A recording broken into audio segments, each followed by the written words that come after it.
ಒಂದು ಕತೆ ಹೇಳ್ತೀನಿ, ಗಮನ ಇಟ್ಟು ಕೇಳಿ. ಒಂದು ಹುಡುಗ ಮತ್ತು ಒಂದು ಹುಡುಗಿ ತುಂಬ ಪ್ರೀತಿಸ್ತಾ ಇರ್ತಾರೆ.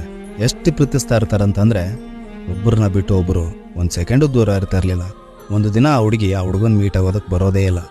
ಆ ಹುಡುಗಿ ಅವನಿಗೆ ಒಂದು ಲೆಟ್ರನ್ನು ಕಳಿಸಿರ್ತಾಳೆ. ಆ ಲೆಟ್ರಲ್ಲಿ ಬರೆದಿರುತ್ತೆ, ನೀನನ್ನು ಬಿಟ್ಟು ಒಂದು ತಿಂಗಳಿರಬೇಕು, ನಾನು ಇರಲಾರ್ದೇ ಒಂದು ತಿಂಗಳು ನೀನು ಖುಷಿಯಾಗಿರಬೇಕು, ನೀನನ್ನು ನಿಜವಾಗ್ಲೂ ಪ್ರೀತಿ ಮಾಡಿದ್ದೆ ಆದರೆ ನೀನನ್ನು ಬಿಟ್ಟು ಒಂದು ತಿಂಗಳು ಬದುಕಿ ತೋರಿಸು ಅಂತ ಬರೆದಿರುತ್ತೆ. ಆ ಹುಡುಗ ಆ ಲೆಟ್ರನ್ನು ಓದಿ ಶಾಕ್ ಆಗ್ತಾನೆ.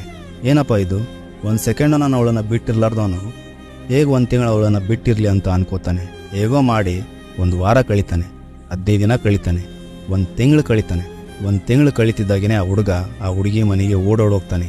ಓಡೋಗಿ ಡೋರ್ ಬೆಲ್ಲನ್ನು ಬಾರಿಸ್ತಾನೆ. ಆವಾಗ ಆ ಹುಡುಗಿ ಅಮ್ಮ ಡೋರ್ ತೆಗಿತಾರೆ. ಡೋರ್ ತೆಗಿತಿದ್ದಾಗೇ ಇವನ ಕಣ್ಣು ಆ ಹುಡುಗಿ ಫೋಟೋ ಮೇಲೆ ಹೋಗುತ್ತೆ. ಆ ಹುಡುಗಿ ಫೋಟೋಗೆ ಹಾರ ಹಾಕಿರ್ತಾರೆ.